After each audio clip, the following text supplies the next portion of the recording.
மகிழ்ச்சியோடு சந்தோஷத்தோடு ஆனந்தத்தோடு இத்தேசத்தை தொடர்ந்து ஆள்வோம் என்ற நினைவோடு இருக்கிறவன்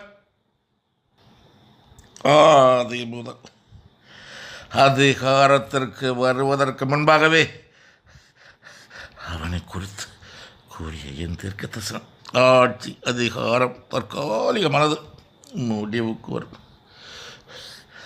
விரைவில் விரைவில் விரைவில் என்று கூறிய என் தீர்க்க தரிசனம் உடனே உடனே உடனே நிறைவேறும் நிறைவேறும் நிறைவேறும். மு.க. ஸ்டாலின் ஆட்சி அதிகாரம் முடிவுக்கு வரும் உடனே.